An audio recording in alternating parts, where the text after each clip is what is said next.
ye Bamakɔ ye. Bamakɔ ale ye faso Mali o faaba ye. An bɛ don min ko bi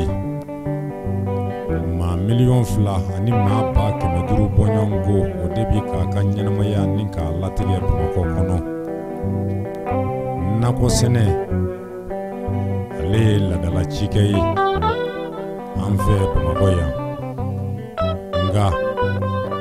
kabiri nakɔ sɛnɛ ni a sigira sen kan k'a ta o donna ni ka n'a bila bi la, maaw bi maaw la u bɛ jɛ u fa dugukolow kɔ ni k'a sababu kɛ jakungo ye ka wuli fɛn min ye Bamakɔ ye ni k'i kunna yen kan walasa nakɔ sɛnɛ ni ka se ka waleya. Nka an bɛ don min ko bi sirababaw dilanni npɔnbaw jɔlen o bɛ ɲini kɛ sababu ye ani sigi yɛrɛ bonya kojugu o bɛ ɲini kɛ sababu ye fɛn min ye nakɔ sɛnɛ ye ni k'a dugukolo ni k'a dun dɔɔni ni k'a bɛɛ lajɛlen ni k'a ban ta ye. O yɛrɛ de kadara kɔnɔna na an wulila ni k'an kunda nakɔ sɛnɛnaw yɛrɛ kan. Kɔrɔfɔ min n'a bɔr'u da aw ni ne an ka fara ɲɔgɔn kan an k'o lamɛn. Ablaye Bugudo ka bɔ Jiningoro la Sikaso Kilela mara la. Donc komi baara wɛrɛ t'an bolo nin kɔ ne bɔra yen n bɛna baara de kɛ jardin baara de kɛ o de ka di ye parce que ne tɛ se ka baara wɛrɛ kɛ n'o tɛ. Ne tɔgɔ ye Entré Lasinɛ Jara n bɛ sigi la Mayamugu secteur 1 na. N bɛ nakɔ in kɔnɔ yan a bɛ san 20 san 40 bɔ ne y'a sɔrɔ n fa fɛ tiɲɛ ne fa sara o y'a to ne bolo tiɲɛ an fɛnɛ bɛ ka sɛnɛ ka n ka denbaya balo la. Voilà, n bɛ nin baara in na a bɛ san 25 bɔ n bɛ mɔgɔ min balo a taa fɔ mɔgɔ 30 dɔɔnin na n bɛ o de bala bɔ n bɛ nin baara in na a mɛnna wa. Donc komi ne y'a se bɛ ɲɛ k'a sɛnɛ n ka dugu la ka nana ye n bɛ se ka sɛnɛ n bɛna feere ma salati dɔw a faga ka di kojugu a tɛ se ka yan sɔrɔ. Donc a dɔnbaga caman bɛ sɔrɔ yɔrɔ min na ni a bɛ marché o de kama ne wulila ka yan sɛgɛrɛ n bɛ se ka na sigi ka n ka baara kɛ ka n ka musakaw ni n ka dahirimɛw sɔrɔ. Donc an bɛ nakɔ in na depuis ne yɛrɛ kɔni depuis 2007 ne yɛrɛ kɔni nana n tun bɛ Sikaso de n bɔra de ka na 2007 ne ye nakɔ baara daminɛ. Ne tɔgɔ Abdul Karim Tarawele ne bɛ bɔ Dumanzana Nafaji. An kɔni nana yan nɔ ne wolola k'a sɔrɔ n fa bɛ nakɔ sɛnɛ kɛ wa ne ye baara caman kɛ a si ma ɲɛ ne bolo ne fana y'a ye n ko i jɔ n bɛ Ala minɛ n bɛna nakɔ la quoi. Tiɲɛ ne nana nakɔ la ne dusu ye nakɔ kanu. Ne tɔgɔ ye Abdulaye Bengali ne ye Sunkalo Bengali denkɛ ye. Donc n bɛ nakɔ baara in a bɛ nakɔ baara in kɛ kabi an fitinin kabi an bɛ Jelibugu la k'an bɔ Jelibugu la ka na Sotiba ACI kɔnɔ yan nɔ. Ne ye Mamadu Danbele ye n ye coopérative de Ouyetu ka président de ye ne ye. Ouyetu a kɔrɔ ye senifɔkan de ye an ka ɲɔgɔn minɛ. Bon an ye coopérative daminɛ an tun ye association de ye fɔlɔ an nana bɔ association ya la k'a kɛ société coopérative Ouyetu ye. A daminɛna coopérative de daminɛna 1997. An kɔni bɛ nakɔ baara ne fanta ma ne ma mɔgɔ tɔli fɔ ne fanta bɛ nakɔ baara na bi a san 50 tɛmɛlen kabini Moribo bɛ fanga la ne bɛ na ne sɛnɛ. Ala ni kira barika mun saka dɔ ba Ala ma jago di yan na hali ne bɛna 50 do fɛn dɔ k'a feere ne bɛ ben 20 na o de kosɔn ne fanga la baara. Ne tɔgɔ ye Salafu Jara bon ne ye coopérative Tungafa président ne mais ne ye agriculture in daminɛ 1980 n'o ye maraîchage ye mais ne ye sɛnɛkɛladen de ye mais n kun bɛ ouvrage de kɛ mais n nan'a ye sɛnɛ kɔni ye ne kanu wɛrɛ de n ye o bila pewu ka ɲɛsin sɛnɛ ma. Ayiwa ne tɔgɔ Babu Kanɛ ne kɔni ka baara ye nakɔ sɛnɛ ye ne bɛ nakɔ sɛnɛ kɛ ACI 2000 kɔnɔna na depuis 87 ne bɛ ka nakɔ sɛnɛ kɛ yan. Tɔgɔ ye Modibo Jara o 78 ne ye nakɔ sɛnɛ daminɛ n y'a daminɛ parce que n tun y'a dege n fa fɛ Kati yanni ka se yan n nalen n y'o baara kelen in continuer hali bi n b'o baara kelen in na.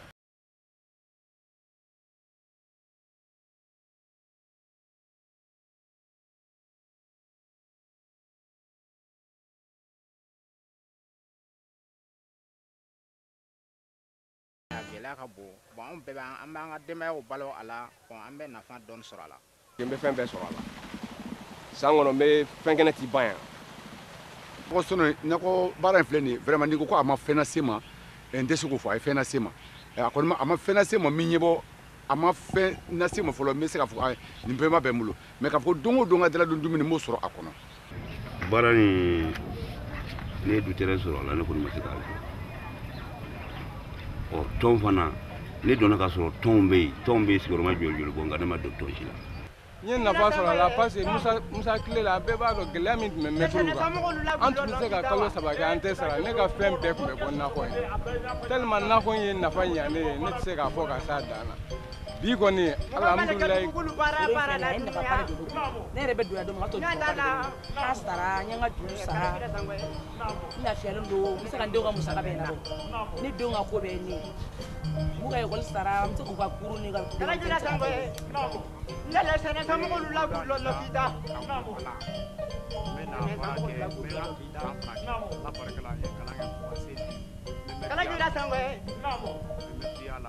sene ye barika la de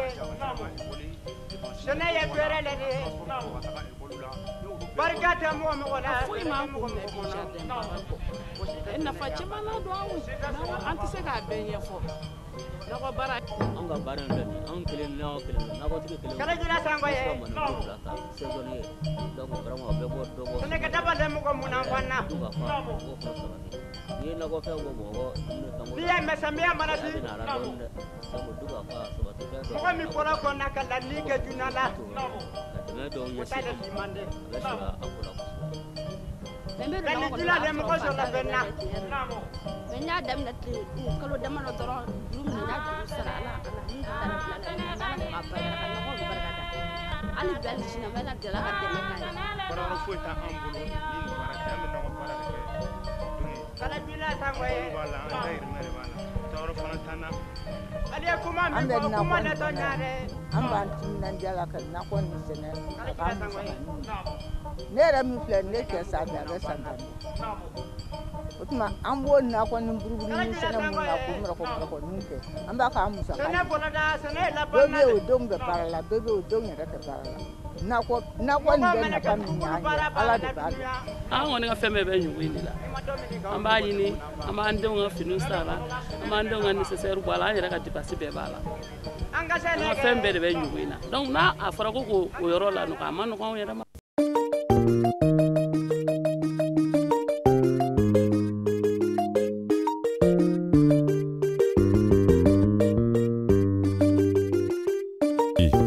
dugukolo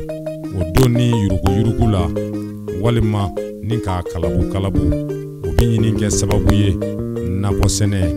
ni k'a don lagosi la nka o n'a ta o ta maa 2 ani maa 500,000 bɔɲɔgɔnko min n'o bi faba kɔnɔ n'i ye olu dahirimɛ ta ni k'a lajɛ diɲɛ don o don olu kelen-kelennaw o dahirimɛ i b'a sɔrɔ a bɛ bɔ nakɔ kɔnɔfɛnw na nka o nakɔ sɛnɛnaw olu ka taabolo o kelen do bolo kɔfɛ fɛn ye n'an ma wuli k'an jɔ don n'a nataw la fɛn min ye Bamakɔ faaba ye a nakɔ sɛnɛ a n'a don lagosi la kosɛbɛ.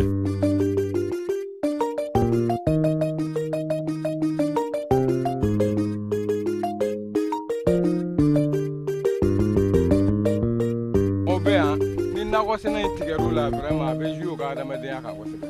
donc o kɔni sababu la an b'a ɲini cogo bɛɛ la hali n'an wulila ka bɔ yan an ka yɔrɔ sɔrɔ an bɛ se k'an ka baara kɛ cogo min k'an dahirimɛ sɔrɔ. dɔw yɛrɛ bɛ na hali u tɛ tan di u bɛ na dɔrɔn n mako sera n ka yɔrɔ ma n bɛ na n ka yɔrɔ jɔ dɔw bɛ yen u bɛ hinɛ u bɛ fɛn di dɔw bɛ yen u bɛ na u b'a fɔ u mako sera n ka yɔrɔ ma o fana b'a jɔ u bɛ tɛmɛ u mako tɛ anw yɛrɛ ka kɛrɛfɛ foyi ninnu fɛn ninnu si la yan quoi. gɛlɛya filɛ nin ye ni a fɔra ko ne ka bɔ yan bi ni ne bɔra nin nakɔ kɔnɔ n t'a dɔn n bɛ taa min n t'a dɔn n bɛ taa min n t'a dɔn min mun kɛ parce que n ye école kɛ n ma taa ɲɛfɛ n seginna ka na n fa kɛrɛfɛ foro kɔnɔ n fa sara ko o min don bolo tiɲɛ ni n bɛ ka n ka don o don pɛn burusɔngɔ sɔrɔ o kɔnɔ yan ni fɔra ko ka na n gɛn ka bɔ o fana kɔnɔ vraiment a bɛ kɛ gɛlɛya n bolo. gɛlɛya dɔ bɛ anw kan o gɛlɛya in ye yɔrɔko ye donc sotigi min mɔgɔ mana se a ka parcelle ma o bɛ n'a ka yɔrɔ minɛ anw na donc an t'a dɔn an bɛ min kɛ. alors mais u bɛ to k'an gɛn ka wuli an ka yɔrɔw la ko foro ko dugu de bɛ foro wuli an ma ban o si ma mais a y'an jate dɔɔni a ka da la k'a fɔ anw de bɛ ka Bamakɔ balo parce que n'i ye a ta n'a bɔra ɲɔ ani kaba ni keninge la n'i ye o jate minɛ fɛn o fɛn bɛ don n'an kɔ la fɛn o fɛn ye n'an kɔ ye n'ankɔ fɛnw legumes anw de bɛ kɛ sababu ye ka o kɛ nan ye i tɛ se ka dumuni kɛ n'i ma nan k'a la o ka taa suw ma ka taa seleri ni salati ni pɔnmɔrɔ ni betaraw la anw de bɛ ka nin bɛɛ sɛnɛ mɔgɔ tɛ se ka dumuni don i da la tant que n'i ma nin fɛn in don k'a la. bon an kɔni t'a dɔn n bɛna taa yɔrɔ kelen ma parce que an kɛra wa bɔlɔ de ye mali kɔnɔ yan kɛta t'an bolo u bɛ na e bila tu la kabini mɔgɔ t'a dɔn yan bɛ se ka kɛ foro ye an bɛ yan donc an y'o tu tigɛ k'a sanuya bon n'a fɔra ko yɔrɔ nana feere k'an to o kɔnɔ yɔrɔ ma jira n na gouvernement fɛ an bɛ se ka taa yɔrɔ min na k'an ka dahirimɛ ɲini an dun tɛ se baara wɛrɛ la ni nin tɛ bon o gɛlɛya kɔni b'an kan kosɛbɛ kosɛbɛ. bali ne ka nakɔ fɛn fɛn minɛlen nakɔ 3 dɔrɔmɛ 5 duma dɔn bali ɲa il faut ka i barika la bayi mana min bɛ baara kɛ dugukolo kɔ kan dugukolo sigi le diɲɛli ma n'o diɲɛra wajibili b'a kɛ n ye garisɛgɛ min sɔrɔ ala ni kɛra barika n y'a sɔrɔ dugukolotigiw barika dɔn n bɛ dugukolotigiw fana barika la ba jɔn de ye garisɛgɛ de o nakɔ fɛn wo n'a fɔra ko an bolo wo maɲuman ko baara kɛ ka dugujalan sen ka ji l'a kan o fɛn na tuma k'an ka bɔ yen k'an ka yɔrɔ wɛrɛ o nana an wuli an fɛngɛ ka bɔ yen k'a yɔrɔ ma dabɔ sɛnɛyɔrɔ kama o y'an ka sɛnɛfɛnw tiɲɛ bon fo sisan an ma yɔrɔ sɔrɔ bɔn dɔrɔmɛ kelen fana ma d'an ma an bɛ yɔrɔ min na nin ye tan nin ye dɔw ka du ye n'u mako sera ma u b'an bɔ a dɔrɔmɛ o tɛ di an ma yala o ka gɛlɛn o yɔrɔ la kɛnɛ an kɔni bɛ yen waati kunkurun don. gɛlɛya min kɔni m'anw kan vraiment o ye dugukoloko gɛlɛya ye parce que an ka ne bɛ commune 1 la yan an ka commune nin kɔnɔ yan maraîchage min bɛ commune nin kɔnɔ yan a ka ca trop mais dugukoloko b'u la parce que an bɛ yɔrɔ min na état de mago sera a ma donc dugukolo dun filɛ nin ye a bɛ di sojɔla ma mais a ka gɛlɛn n'u bɛ diɲɛ kɔ k'a to an bolo o de gɛlɛya nana anw sɔrɔ commune kɔnɔ yan. la u nana k'u bɛna an ka yɔrɔw morceler u ye borniw don a la an y'a yir'u la k'a fɔ yɔrɔ in tɛ mairie ta ye nin ye énergie ta de mais malgré tout u m'a mɛn fo énergie yɛrɛ bɔra a kalama tuma énergie wulila ka na f'u ye ko yan tɛ morceler u ka yan to yen ale yɛrɛ ka baara bɛna s'a ma ala y'a kɛ énergie yɛrɛ fɛnɛ ko sisan ale ka baara sera a ma a bɛna dɔ fara canal kɔnɔna kan donc nakɔ caman bɛ yen u bɛna wuli n'u wulila taayɔrɔ ko o bɛ kɛ problème ye énergie ko k'a bɛna mɔgɔw dédommager mais yɔrɔ sɔrɔli ka di mɔgɔw ma o kɔni o problème b'an kan. parce que an kɔni bɛ baara la yan an ja wulilen don parce que ala o yɛrɛ dontɔ an siranna n ko a kana n'an ka yɔrɔ minɛ an na an bɛ baara la yan mais yɔrɔ garantilen t'an bolo dɛ ka na mais an kɔni sigilen bɛ yan an bɛ sɔnsɔribugu kɔnɔ an bɛ sɔnsɔribugu dɛ mais n'aw hinɛra n'a ka yɔrɔ dɔ yira an na an ka taa an sigi yen an kɔni ta tɛ yan ye an ta tɛ dɛ. mais fɛn min yɛrɛ jɔrɔ ni Amina ko banna bi o ye sɛnɛkɛyɔrɔ ko ye bon ne yɛrɛ bɛ yɔrɔ min na bi ne ye sɛnɛkɛyɔrɔ sɔrɔ yɔrɔ ɲɛnama vraiment mago tɛ ko wɛrɛ la ka tɛmɛ sɛnɛ in kan quoi. ka taa malo sinow ka ambassade la Alpha Umar Kunare min tun ye jamana président ye an ni o ye baro kɛ o y'a jira k'a fɔ ko ale b'a ɲini Mali faamaw ka ale dɛmɛ ko nankɔ ka to 50 mètres ka gun arɛ la ko a yɔrɔ bɛ ka kɛ nankɔ ye o ra bana mana maliyɛn min sɔrɔ n'a bana nɔgɔyara dɔgɔtɔrɔw fan fɛ yanni k'a to a k'a yɛrɛ kɛnɛya n'a bɛ bɔ ka o fiɲɛ dumani minɛ a bɛ kɛ sababu ye k'a tigi kɛnɛya an ni Alpha Umar Kunare tun ye o kuma kɛ an bɛnna o kan ka tila k'a jira k'a fɔ ni étrangers bɛ bɔ jamana na komi touristes bɛ na cogoya minnu na faama wɛrɛw bɛ na ka bɔ jamana wɛrɛw la ka na an fɛ yan n'o ye Kulukoro sira kelen in ta ni o y'a ye nankɔ bɛ yen a bɛ diya o ye kojugu alors o bɛ nisɔndiya sabanan ye min ye ni fiɲɛ jugu bɔra kɔrɔ fɛ a bɛ ka na n'a nana se nankɔ ma komi nankɔ bɛ sɔn waati bɛɛ lajɛlen na n'a nana se nankɔ ma a fiɲɛ bɛ mali la donc banabaatɔw bɛ kɛnɛya sɔrɔ an yɛrɛ minnu bɛ yen ni i sɛgɛnna i ka so kɔnɔ i bɛ bɔ ka na taama taama nankɔ kɔnɔna la ka fiɲɛ dumani minɛ an tun hakili la faamaw bɛɛ lajɛlen bɛ taa ni o taabolo ye an nana mun ye yɔrɔw taara ka di sojɔlaw ma nankɔ yɛrɛ arayi yɛrɛ a fɔra ko so man ka jɔ arayi kɛrɛfɛ o so yɛrɛ so nana di fo ka na gun arayi yɛrɛ la a tɛ tɛmɛ 3 mètres kan nankɔtigiw gbɛnna ka bɔ nin yɔrɔ bɛɛ la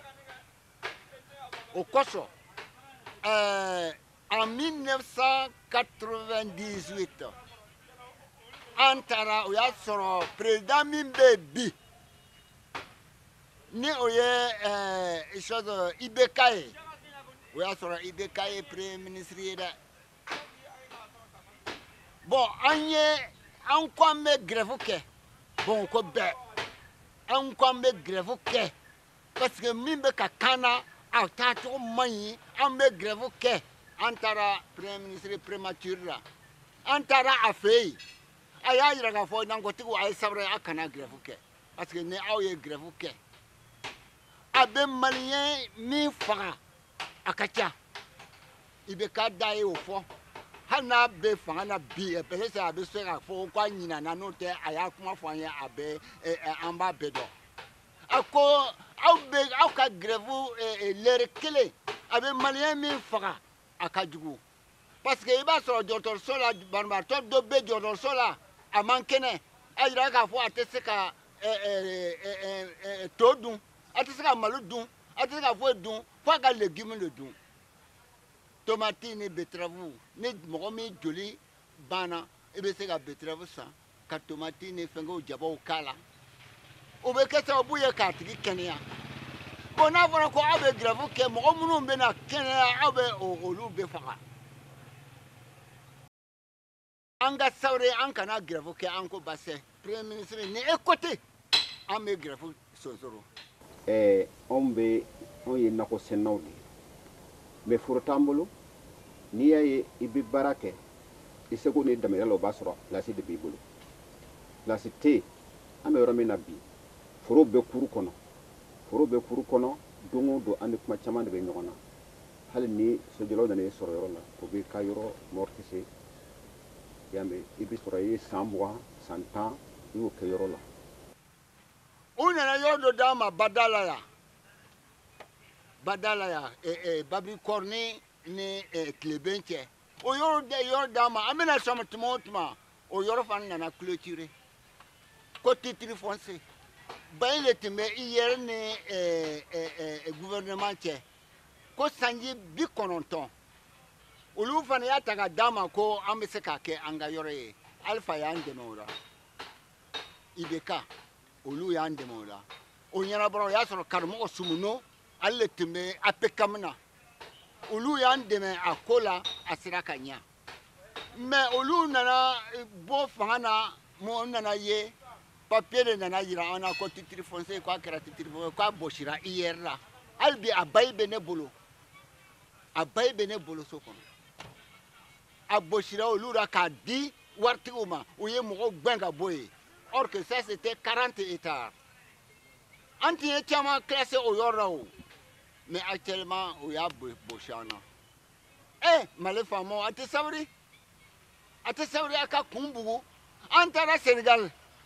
an taara yen nankɔtigiw sɔrɔ ɲamma ani an ta cɛ ka jan dɛ.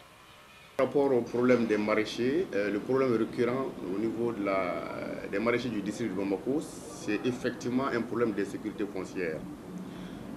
Personne, nul n'ignore qu'avec la pression démographique, les espaces qui étaient jadis réservés au maraîchage sont en train de disparaître.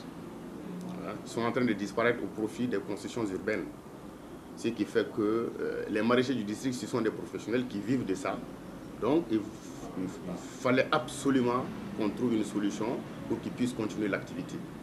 Nakɔ sɛnɛna ninnu fɛn min ye u ni dugukolotigi ninnu cɛ ye fɛn min kɔni ye nin nakɔ sɛnɛnaw ye i bɛna ka na ye gɛlɛya belebeleba o de bɛ u ni dugukolotigiw cɛ sanga ni wagati ka sababu kɛ wagati min sɛnɛfɛn ninnu ni u ci kɛra sɛnɛfɛnw ɲɛnen dɔw kɔgɔra dɔw ma kɔgɔ o wagati kelen yɛrɛ la dugukolotigi a bɛna ka n'i jɔ ni sɛbɛnfura ye sɛbɛnfura min n'an ko ma k'a fɔ ko titiri foncier olu yɛrɛ fana u ka jateminɛ a ka bon u bi miiri ala la fɛn min ye musaka dɔ ye ni k'a ta k'a di nka dugukolotigiw bɛ dugukolotigiw la olu yɛrɛ fana a ka diya fɛn min ye tanga ye a tɛ di nakɔsɔnna ma. An ka baara nin a ka gɛlɛn parce que hali yɔrɔ minnu b'an bolo an b'a sɛnɛ mɔgɔ minnu bɛ yen ni o ye yɔrɔ ninnu san gouvernement bolo o mɔgɔw mana na jɔ a la k'a fɔ ko u bɛna u ka sow jɔ a la bon u b'an nɛgɛ an bɛ fɛnw compter n'an ye fɛnw compter u bɛ tila k'a fɔ tuguni ko min fɔra k'o wari ka ca. dɔw ka fisa n'u nana u b'a fɔ n'i ye nin bɔ kana dɔ wɛrɛ don mais dɔw bɛ yen n'u nana hali ka fɛn tɔ ye tile 10 de ye a b'a fɔ ko 10 t'ale bolo ale mako b'a yɔrɔ min na parce que a ɲɔgɔn kɛra na portefeuille min filɛ an kɔrɔ yan ni forotigi nana sɔrɔ ne ka karɔti dugu 250 a tɔ de tɛmɛ tile 15 kan a nana ko bon ko a ma bɔ sela la yɔrɔ min maçonkɛ fɔlɔ nana dɔrɔn ka sin ka na yira mɔgɔw la ko sini ko u bɛ nin bɛ buguruba ka bɔ yen muso ko ko ayi sabali ko cɛ ye sɛgɛnna cɛ ye sɛgɛnna ko ka foyi t'a la ka taa fɔ tɛrɛntigi nana ka na wele ko don ka foro ye ko ne ta don ko ale ma ko sela ka fɛnɛ ma ne ko n ko tɛ baasi ye n ko nka yɔrɔ i bɛ se ka ne kɔnɔ yan ni tile 15 kɔnɔ a ko 10 t'ale bolo ko 10 t'ale bolo ko ne ka fɛn ninnu bɛ bɔ yan ni sini cɛ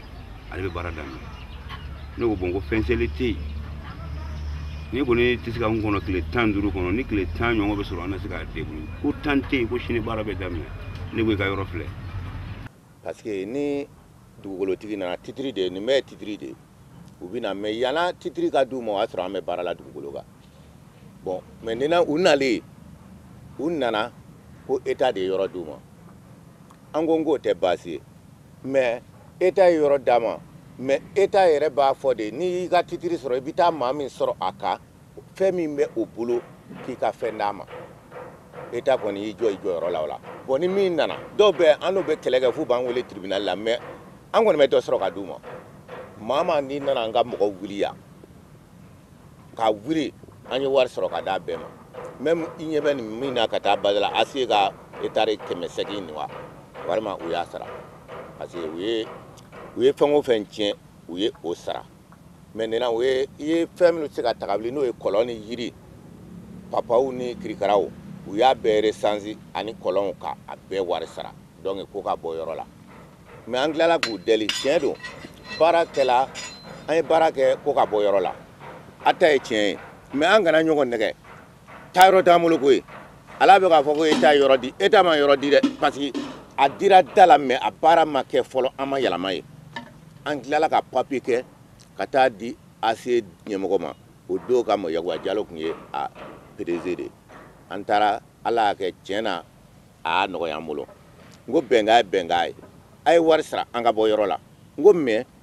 an b'a ɲini aw fɛ taa yɔrɔ t'an bolo koyi mais a y'an to yɔrɔ kɔnɔ an bɛ an yɛrɛ sɛgɛn ɲini ni min nana k'a b'a ka terrain jɔ an tɛ gɛlɛya ta ka las'a ma an bɛ wuli bon an ni ACE bɛnn'o kan mais min ye seminefɛri ka araye d'écouter nin ye o kɔni n'i kɔni nana i b'o sara parce que ACE y'a ta sara ka ban mais nin kɔni n'i nana an bɛ kɛlɛ kɛ de f'an ka dɔ sɔrɔ ka di an ka nakɔsɛnɛna ma. mɔgɔ min bɛ yen a bɛ ka fɛn sɛnɛ san 25 n'a fɔra ko tile kelen wari kɔni b'i kun o ye tiɲɛ mais e bɛna yɔrɔ san o tigi bolo i bɛna yɔrɔ san faama gouvernement bolo bon ni e ye yɔrɔ san gouvernement bolo i bɛna fɔ k'i bɛ so jɔ a la i nana sɔrɔ mɔgɔ min ye yɔrɔ tu tigɛ k'a sɛnɛ o tigi ka fɛn min b'a la a m'a fɔ k'a mago bɛ dugukolo la foyi foyi a bɛ n'i bari ka wuli ka bɔ dugukolo kan a t'o fɔ foyi foyi f'a ko k'a ka fɛn min bɛ a kan e k'o sara ne yɛrɛ bolo problème man ka ye o sarali ko la e bɛ taa wariba min ta k'a di gouvernement ma o mana kɛ cogo cogo o ka ca ni i bɛ mɔgɔ min ka fɛn sɔrɔ a kan ka sɛnɛ n'i y'a mɛn i bɛ dugukolo ye k'a fɔ ko i b'a san n ko dɔ de y'a dilan ka ɲɛ dɔw la yɛrɛ e tɛmɛtɔ i bɛ tɛmɛ a kɔrɔ yɛrɛ i ka sira tɛ a yɔrɔ la i bɛ tɛmɛ a kɔrɔ i tɛ sɔn k'a san mais mɔgɔ min y'a furan k'a jɛ ka yɔrɔ dilan ka ɲɛ k'a ka fɛnw k'a kɔnɔ san joli ala kɔni ye se dɔ nɔgɔya ye ka tɛmɛ o tigi kan mais i bɛna fɔ k'i b'o san mais hali n'i y'a san sanni tɛ baasi ye mais n'i ye mɔgɔ min ka hakɛ sɔrɔ a kɔnɔ o segin a tigi ma mais n'i m'o segin a tigi ma fo i y'a tigi gɛn ka bɔ a kan i b'a dɔn sini lahara ala bɛ yen ala de bɛ kiiri tigɛ mɔgɔw ni ɲɔgɔn cɛ. a kasara bɛɛ ye anw de ta ye ni min ma ko sera yɔrɔ dɔ la a bɛna wari bɔ i sɔmɛ o sɔmɛ o bɛna papiye dɔ d'i ma ko nin yɔrɔ in ye ne ta ye nin yɔrɔ in ye ne ta ye wa a dun ta don dɛ su ma ko duguma kɛ hali ne yɛrɛ bɛ yɔrɔ min na nin ye dɔ ka yɔrɔ ye o bɛna na sini danbele an ma ko sera i ka yɔrɔ ma parce que e bɛ ka baara kɛ anw ka dugukolo de kan e yɛrɛ ka kan ka anw dédommager o or que ne bɛ baara in kɛ yɔrɔ la a ka ca ni sanji 40 sanji 50 ye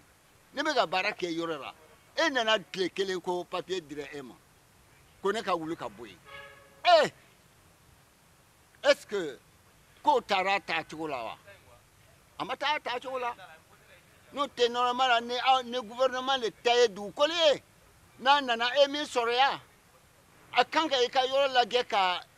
fɛɛrɛ kɛ ka e ɲɛji cɛ n'a fɔra o yɔrɔ bɛ na bosi la ten falaki o fana maliyɛnw k'o ko lajɛ faamaw k'o ko lajɛ gouvernement k'o ko lajɛ dɛ. depuis moro tan waati la ale bɛ yɔrɔ sɛnɛ bon ale nana ban an bɛ yɔrɔ sɛnɛ kɔsa na u nana an wuli an fɛngɛ ka bɔ yen k'a yɔrɔ ma dabɔ sɛnɛyɔrɔ kama u y'an ka sɛnɛfɛnw tiɲɛ bon fo sisan an ma yɔrɔ sɔrɔ bon dɔrɔmɛ kelen fana ma d'an ma an ka sɛnɛfɛnw dun tiɲɛna bon an yɛrɛ dun filɛ nin an tɛ baara fɔ an bɛ ka an débrouiller an yɛrɛ ye ten nɔ bon yɔrɔ hali n'a sɔrɔ o kelen bɛ ka yɔrɔ di bon ɲɛmɔgɔ u kɔni bɛ yen nɔ kɔni an kɔni ma yɔrɔ sɔrɔ. ni sisan yɛrɛ tɛ gouvernement yɛrɛ tun tɛ nakɔ ko jate baara ye yɛrɛ o tun t'u ka programme yɛrɛ kɔnɔ kɔsɔn na miiri b'a ka jigin a la dɔɔnin n'o tɛ u ka dɛmɛ wɛrɛ foyi ma s'an ma an ni dugukolotigiw cɛla an bɛ minnu ka yɔrɔ kan sisan parce que ACI yɔrɔ bɛɛ feere ACI nana sɔrɔ an bɛ yan nɔ ACI nana sɔrɔ an bɛ yan u nana ka na an ka yɔrɔw fɛngɛ an taara mankan ci o waati y'a sɔrɔ IBK yɛrɛ bɛ premier ministre la an taara IBK fɛ an kɔni hinɛ donna la kosɛbɛ a k'u ma k'u ka sara u nana k'olu ye yɔrɔ minnu tiɲɛ n'o ye siragaw ye k'u b'olu sara u y'olu fɛngɛ k'olu sara u tilara tun k'a fɔ ko bɔn ko fɛn minnu bɛ yen n'olu bɛ mɛn les biens durables n'o ye kɔlɔn ani jiriw ye k'u b'olu sara ko n'o tɛ k'u t'a tɔ sara u nana ka na olu fana suma ka olu wariw sara u ko a bannen depuis o bɔra la ACI ma foyi wɛrɛ sara fɔlɔ u tun bɛ se ka na seyi kɔrɔ dɔrɔn u bɛ sin ka i ka nakɔfɛnw labourer ni tracteurs ye ka i gbɛn ka bɔ yen e sigilen bɛ ko baara fɛn b'i bolo i bɛna taa feere sɔgɔmada fɛ i nana k'a sɔrɔ o bɛ ka tracteur kɛ k'i ka fɛnw siyan ka bɔ wa wari tɛ d'i ma an tora o de la furu komi anw nana kɛ coopérative an y'a ɲini chambre fɛ k'a laɲini APCAM fɛ donc sisan ni mɔgɔ o mɔgɔ bɛ wuli a k'a lajɛ a ka fɛn minnu bɛ yen a ka fɛn valeur min bɛ yen a y'a essayer ka dɔɔni di a tigi ma walasa a bɛ se k'a ka denbaya balo nankɔtigi fɛn o fɛn bɛ yen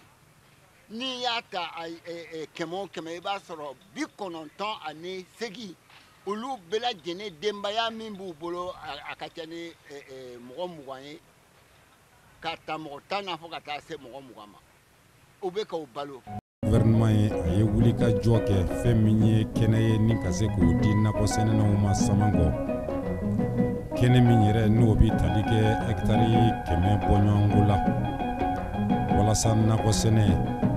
u ka se k'a waleya yen cogo min a hakɛ min kɔni bɛ k'a fɔ o bi nakɔsɛnɛ ani faso gouvernement a ye hectare 100 min di i bɛna ka na ye hectare 100 in a ka dɔgɔn an bɛ don min ko bi hali bi fɛn min kɔni ye faso bamakɔ nakɔsɛnɛnaw ye u kɔni bɛ wuli ka jɔ la ni k'a ɲini gouvernement fɛ hali bi ka dugukolo d'u ma u bɛ se k'u ka ca ni k'a waleya yɔrɔ min. gouvernement yɔrɔ min di mɔgɔw ma Samankɔ bon bɛɛ m'a sɔrɔ ne yɛrɛ Isa Tarawele ne ma fɛn sɔrɔ a la bon ne n'a ɲɔgɔnna caman o si ma fɛn sɔrɔ a la mɔgɔ min ye recensement kɛ o yɛrɛ sera ne yɛrɛ Isa Tarawele ma yan ne ko bon ko aw bɛ recensement kɛ n ko mun de bɛ yen a ko bon ko faamaw de ko ka recensement kɛ ne ko bon m'a ban recensement ma mais n'aw ye recensement kɛ n'a ye mɔgɔw tɔgɔ ta ne kɔni b'a ɲini aw fɛ aw ye mɔgɔ minnu tɔgɔ ta a ka jija o ka yɔrɔ sɔrɔ n'u ma yɔrɔ sɔrɔ fana a k'a yir'o la nin kun de y'a to aw ma yɔrɔ sɔrɔ mais a ka fɛn f'u ɲɛna u bɛ min faamuya mais n'aw m'a kɛ ten o cogo la fo a bɛna recensement kɛ a bɛ yɔrɔ a bɛ tila ka taa yɔrɔ tila aw ɲɛnamɔgɔ cɛ ka mɔgɔ tɔw to yen minnu bɛ yen ni ɲɛfɔ yɔrɔ t'u bolo jigi t'u la a bɛ tila ka taa yɔrɔ di aw jigilamɔgɔw ma ka olu to yen o ye fɛn dɔ ye a man ɲi a dɔn kama cɛ yɛrɛ ma sɔn ka ne tɔgɔ ta an ye boliboli kɛ k'an ka papiyew ladon ko an bɛ taa yɔrɔ ni Samankɔ an nana taara mun sɔrɔ Samankɔ fɛnɛ Samankɔ ko yɔrɔ banna hali bi Samankɔ i bɛ taa Samankɔ terrain espace dɔw bɛ yen a ka ca san 4 san 5 ye bi a tigiw ma occupé a bilalen bɛ yen. et puis gouvernement ye dɛmɛ min nɔ an ma o ye Samankɔ ye gouvernement a y'a seko kɛ mais mɔgɔ sɛnɛkɛla a ka ca Samankɔ yɔrɔ min dira ma a ka ca a ma kosɛbɛ parce que n'i ye Bamakɔ nakɔ sɛnɛna yɛrɛ jateminɛ a bɛ taa mɔgɔ 4 ou 3 ni kɔ bon mais maa min bɛ Samankɔ maa min kan ka installer Samankɔ o ye mɔgɔ 300 ani mɔgɔ 30 ani mɔgɔ 6 kan ka bɛn o de ma donc n'a dɔn mɔgɔ tɔ bɛ kɛnɛ ma bon hali minnu bénéficie la Samankɔ a kɛra gɛlɛya n'a dɔn bɛɛ tɛ se k'a sɔrɔ mɔgɔ bayirika ni mɔgɔ 300 kɔni sɔnna gɛlɛya bɛ a kɛra minnu yɛrɛ y'a sɔrɔ minnu ye anw yɛrɛ minnu ye tɔnɲɛmɔgɔ ye gɛlɛya bɛ anw kan parce que u ko k'an y'a kɛ wolomali ni fɛnw ye bon mais agriculture ɲɛmɔgɔw b'an dɛmɛ a baara de la parce que ni synthèse kɛla a bɛ taa di olu ma olu de bɛ a tɔ lase donc minnu chance ye a sɔrɔ olu ye a sɔrɔ mais anw fɛ yan u bɛ an fana fɛ k'a fɔ an y'a kɛ wolomali mais wolomali tɛ mɔgɔ de ka ca yɔrɔ ma an kɔni bɛ min ɲini hali bi gouvernement a ye dɔ kɛ a k'a jija ka yɔrɔ wɛrɛ ɲini k'a d'an ma an kɔmɔgɔ minnu ma dɔ sɔrɔ yen pour que an fana bɛ se ka u satisfait o kɔni anw haminako de o gɛlɛya kɔni m'anw kan vraiment faamaw ye yɔrɔ di mais a yɔrɔ ka dɔgɔ nankɔtigi bɛɛ tɛ se ka taa yen an tun b'a fɛ o ka yɔrɔ min di ya 2000 hectares o lannen filɛ nin ye aéroport ye foyi tɛ ka k'a la a y'a d'aw ma an bɛ nankɔ sɛnɛ la komi a fɔra ko aviɔntigi tɛ sɔn ko fɛn jamujan ka fɛnkɛ ye ko an bɛ o kɛ nankɔ ye n'an ye o kɛ nankɔ ye la fɛn bɛɛ bɛ dan dugu ma parce que kɔnɔni min bɛ yɛlɛ ka taa ɲɔgɔn n'a si donnɔra avion na a bɛ kɛ kasara lase avion ma an ko a y'o yɔrɔ d'an ma o y'o ko kɛ lusa hali bi an b'a yɔrɔ kɔ mɛ o ma sɔn a tɛ tile la an ye demande kɛ ka taa gouvernement fɛ k'a fɔ o ka yɔrɔ di an ma an bɛ se ka taa o ka kɛ yɔrɔ nankɔ kɔnɔ permanent o kana an kana wuli ka bɔ o yɔrɔ la o ye politique kan ye ko Samanko o ye 100 hectares o de dira anw ma Samanko o 100 hectares in kɔnɔna la o a mélangera Belgique mɔgɔw fɛ o Belgique mɔgɔw ye miliyari 1 ani miliyɔn 600 ani dɔɔni k'o di ka kɛ ka yɔrɔ a mélanger ka di anw ma tiɲɛ fɔla o ye gouvernement de ta ye o Mali tiɲɛ don Mali forêt classée de don an bɛɛ lajɛlen ta yɔrɔ de don normalement a kan ka di anw ma a y'a yɔrɔ sɛnɛ mais an bɛ kangari min bisi o ye ko o y'a yɔrɔ di anw ma ko ni i ye yɔrɔ min sɛnɛ i ye yiri minnu tigɛ i bɛ tila ka kɛ yiridenw turu ye an bɛ se k'o baara dɔ o mais an ko de a ye yɔrɔ d'an ma hali n'a kɛra kulu kan ni ji kɔni bɛ sɔrɔ yen kɔ bɛ se ka kɛ alors mais vraiment faamaw ma ɲɛsin an ma dɛ faamaw ma ɲɛsin an ma wa population min kan an dɛmɛ olu yɛrɛ ka sira tɛ foyi la ko bɛ taara bila politique la wa n'i tɛ parti la e ma ko sara dɛ n'i tɛ parti la e ma ko sara parce que e tɛ maliyɛn ye a bɛ yira k'a fɔ ko i tɛ maliyɛn ye dɛ or que ne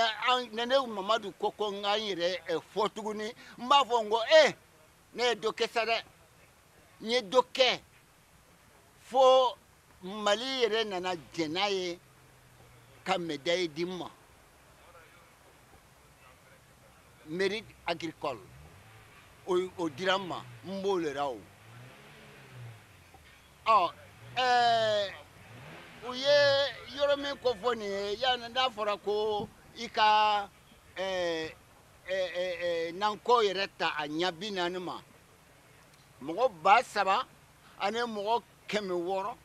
ani mɔgɔ 60 ni dandamu minnu lakodɔnnen don n'aw taara o yɔrɔ di mɔgɔ 300 ou bien mɔgɔ 400 ma a bɛ komi a ma foyi k'a la. mɔgɔ nakɔtigi fɛn o fɛn n'i taara ɲininka o da se fɔlɔfɔlɔ min ma gɛlɛya la o ye dugukolo ye gouvernement kɔni ye dugukolo baara a y'a daminɛ nka ɲɛnama ma k'a rɔ dɛ o ye Samankɔ yɔrɔ di an ma nka mɔgɔ 3,000 n'i ye hectare 100 kɔni d'u ma o kɔni mɔgɔ 300 ni 24 de bɔra an na a tɔba de bɛ kɔfɛ donc dugukolo gɛlɛya de b'an kan kosɛbɛ an kɔni ni u bɛ se ka hakili to o yɔrɔ la kosɛbɛ o bɛ suɲɛ an kun nakɔko la n'o tɛ don dɔ nakɔko fɛnko bɛ gɛlɛya Bamakɔ yan don dɔ dɛ. Et en réponse à ce problème, la Direction nationale de l'agriculture a sollicité auprès de la coopération technique belge l'aménagement d'un périmètre au niveau de Samanko. Effectivement, ce périmètre a été mis en valeur et il y a même, ce périmètre est actuellement exploité par une société coopérative qui a pris les parcelles et qui les a distribuées à un certain nombre de maraîchers. Bon, évidemment, c'est juste vraiment un palliatif, parce que par rapport au nombre de maraîchers qui avaient été recensés à l'époque, qui était plus de 3000, il n'y avait à peu près que 300 qui ont été installés. Donc, ce qui veut dire qu'il reste encore une bonne partie qui se trouve être désœuvrée. Alors, maintenant, pour cette situation, nous osons espérer qu'avec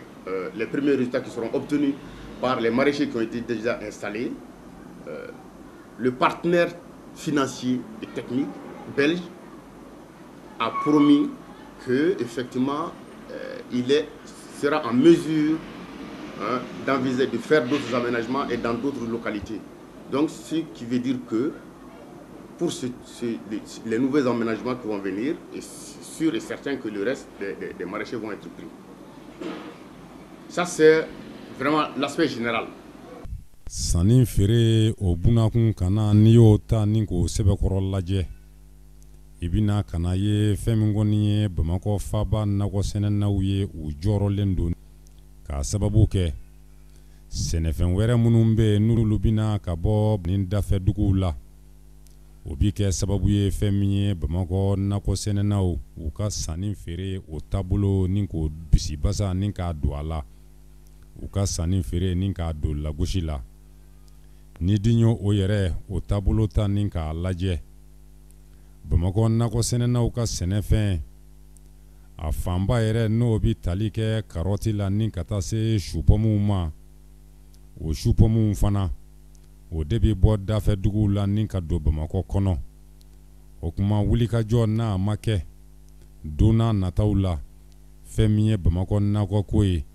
a laban a taabolo a na don galama la ni k'a sɛbɛkɔrɔ lagosi. Min ye étrangers ka nani anw ka nankɔfɛnw ye ka na Mali in kɔnɔ yan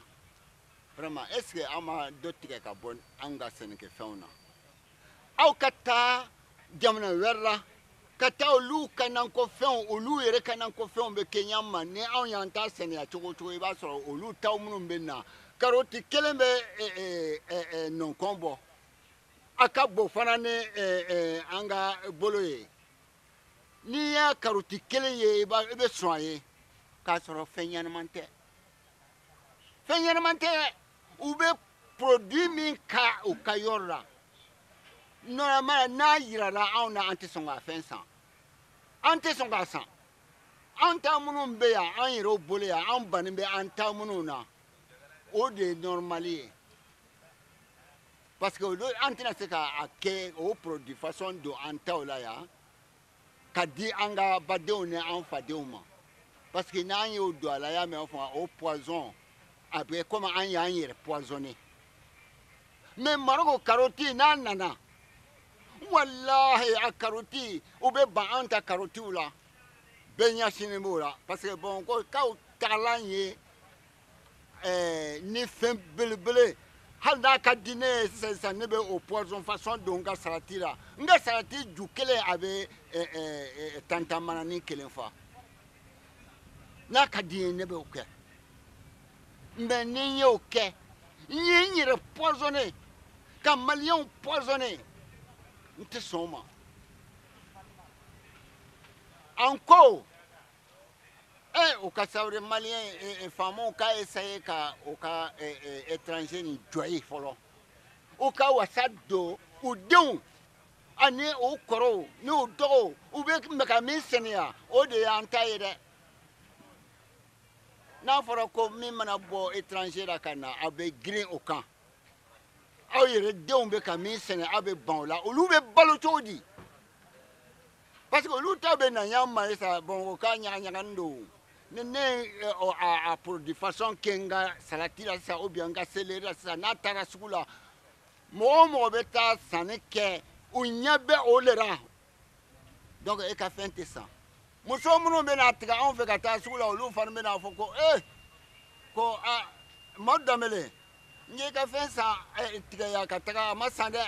o tuma i ye da min fɔ vraiment dɔ bɔ a la bon ne ɲɛji bɛ bɔ bon an bɛnna min kan o ma kɛ ne ka balo bɛ kɛ cogo di ne denw bɛ balo cogo di ne musow bɛ balo cogo di ne kɔrɔw bɛ balo cogo di ne ba bɛ balo cogo di ne fa bɛ balo cogo di o bɛ ne kɔnɔna guwan parce que fɛn min taara sugu la ani ne ta a taara la ɲɔgɔn kɔrɔ ne ta ye fitinin ye ne ta ma se ka kumaya ka olu ta bɔ donc mɔgɔw taara kumabaw de fɛ o ye misɛnman to yen donc ne ta dun ye misɛnman ye donc ne ta tɛ sa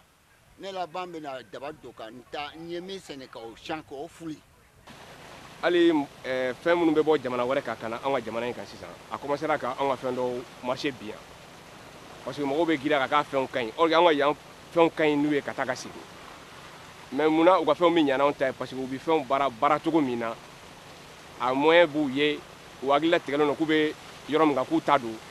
u bɛ se k'u yɛrɛ di baara ma a la ka ɲa sinon n'an y'o yɔrɔ sɔrɔ an fɛ yan ka baara kɛ an ka yɔrɔ la ka an ka ɲamanɔgɔw don a ɲɛ ma u ka fɛn min bɛ na n'an ta in ma san fiyewu u ta in tɛ san an ka jamana kan yan. mais gɛlɛya fɔlɔfɔlɔ min bɛ n se anw ka o de ye karɔti ta ye sinon fɛn wɛrɛ minnu bɛ na vraiment anw tɛ se ka bamakɔ ka labɔ o la parce que o tɛ anw ka taaboloba ye komi n'a fɔ jaba anw ka jaba sɛnɛ a ka dɔgɔ communautaire anw fɛ bamakɔ yan nakɔ sɛnɛna min b'a sɛnɛ o ka dɔgɔ mais karɔti min bɛ na ka bɔ Marɔku n'o kɔni nana anw mago bɛ sa bon an kɔni fɛn min bɛ na ka bɔ kɔfɛ n'o bɛ se ka gɛlɛya se anw ma o de ye karɔti ye an n'u y'a ɲɛfɔ an ka agriculture ɲɛmɔgɔw ye u ka fɛɛrɛ k'a la vraiment a bɛ an ka baara gɛlɛya la parce que dugukolo t'an bolo an bɛ min sɛnɛ n'a fɔra ko dɔ bɛ bɔ kɔfɛ ka na o to an bolo tugun nka bɛ kɛ gɛlɛya ye an kan n k'u k'a lajɛ an ka ɲɔgɔn dɛmɛ n'u bɛ se ka fɛɛrɛ kɛ an ta ninnu mana se waati min na kɔfɛ ta jɔ o kɛ an ka fɛnw kan bon ne ka base tun ye karɔti ye mais depuis salon mɔrɔw nana karɔti bin hali i ka karɔti sɛnɛ mana na hali i ka karɔti ɲana u b'a fɔ ko nin tɛ san ka na bilen mɔgɔ de bɛ yen hali ni nin bɔ ka taa a tɛ san i ka fɛn tɛ se ka wari sɔrɔ bilen u b'a jasi ka san n'i ma sɔn a bɛ tiɲɛ. La situation présentée grosso modo, mais il y a un aspect qui est en train d'être évoqué par les maraîchers. Il s'agit en fait de l'importation des fruits et légumes d'autres pays voisins qui peuvent venir concurrencer un peu les productions nationales. Bon, à ce sujet, maintenant les frontières sont ouvertes, le monde est devenu un village planétaire. Donc maintenant avec les différents accords de commerce, on ne peut pas interdire les importations. Seulement, ce qu'on va dire à nos maraîchers et à nos principaux producteurs, de développer beaucoup plus l'aspect transformation. Sinon, c'est toujours bon d'avoir la concurrence et chaque fois qu'il y a la concurrence, ça oblige les gens à créer. Donc, ce qui fait que si on développe l'aspect commercialisation avec une bonne présentation, une labellisation très correcte, je pense que on fera vraiment, il faut faire la preuve et à partir de là maintenant, je pense qu'il n'y aura pas, c'est pas du tout un gâchis, on va être complémentaires. Voilà. Sinon, ce n'est pas une menace. Bon, c'est une menace qui est un peu virtuelle. Mais en réalité, il s'agit de s'adapter et de développer l'aspect transformation et le marketing. Voilà. Nakɔ sɛnɛna ninnu yɛrɛ u bɛ min ɲini faso Maliba gouvernement fɛ o de ye ka fɛɛrɛ ani dabali bɛɛ lajɛlen kɛ walasa fɛn min ye kɛnɛ ye ni k'o d'u ma u bɛ se k'u ka nakɔ sɛnɛ ka waleya cogo min bɛn ani karama ani lakana kɔnɔ ka sɔrɔ fɛn min ye dugukoloko kiri ye maa ma se k'o bɔ u la o yɛrɛ bɛna kɛ sababu ye fɛn min ye u ka sɛnɛfɛnw ye ni ka se k'a ɲuman sɛnɛ walasa dunnikɛlaw ni ka se k'olu fana ni k'olu wasa ni sɛnɛfɛn o ɲuman ye an bi don min ko bi nin de ye nakɔ sɛnɛna ninnu u hamina belebeleba dɔ ye. An kɔni b'a ɲini gouvernement sera k'an dɛmɛ an ka baara in na a bɛ diya an ye kosɛbɛ quoi o kɔni y'an ka laɲini ye. Baara kɔni kɛli kɔni o fɛɛrɛ o courage b'anw na a fɛɛrɛ fana b'anw bolo mais vraiment dugukolo t'an bolo an bɛ se ka jigi da yɔrɔ min kan o tɛ yen o de ye ne ka kuma kɔni ye k'a fɔ ka fara n ka petite ta kan. Hali bi an ka faamaw k'u jija k'u janto an na parce que balo cogo foyi tɛ anw na ni sɛnɛ in tɛ n'u y'u janto an na vraiment o bɛ diya an ye parce que an ma foyi kala tugun ni sɛnɛ in tɛ an ka balo bɛ na an ka denbaya bɛ balo hali an bɛ so minnu kɔnɔ an bɛ k'u jɔ nin nakɔ sɛnɛ in na donc o ye belebele de ye donc gouvernement kɔni k'a janto an na k'an nɛmɛ pour que an fana an ka nisɔndiya.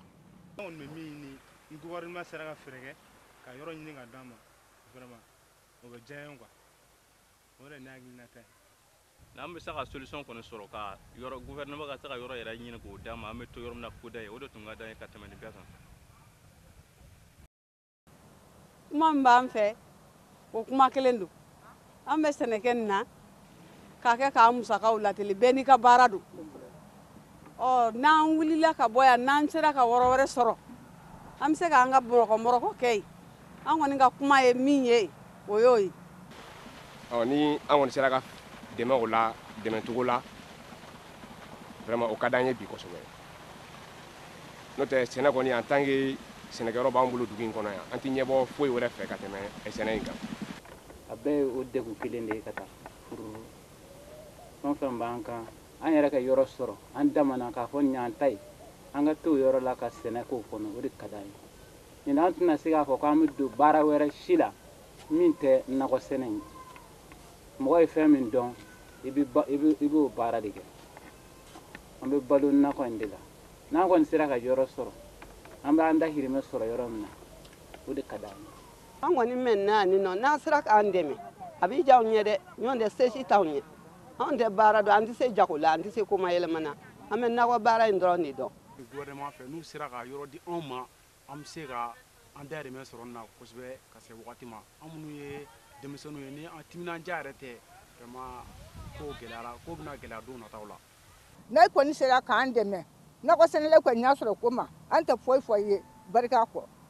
ala dun ko barika fana dɔ ye dɔn. O bɛ diya n ye kosɛbɛ n'a musaka man gɛn hali ni ko sini ne pɛrɛnnen don ka taa o kama parce que baarakɛlaw min bɛ ne bolo baarakɛyɔrɔ tɛ ne bolo bon olu cayalen kun tɛ dɔwɛrɛ ye funtɛni min bɛ ka na n'o tɛ o ka baarakɛyɔrɔ tɛ yen donc ni yɔrɔ sɔrɔ hali bi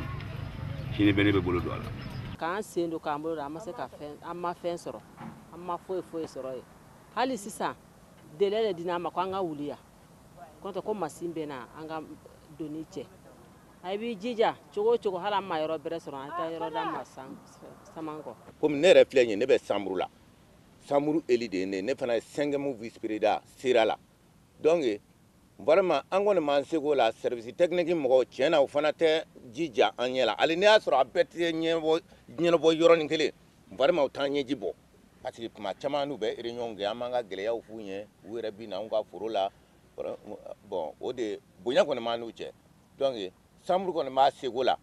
an bɛ ka dena filɛ u ni an bɛɛ bɛ baara kɛ ɲɔgɔn fɛ donc an kɔni b'a ɲini u fɛ hali bi u ka dɔ fara dɛmɛ kan k'an nɛmɛ pour que an kɔmɔgɔw an ka se k'u nisɔndiya.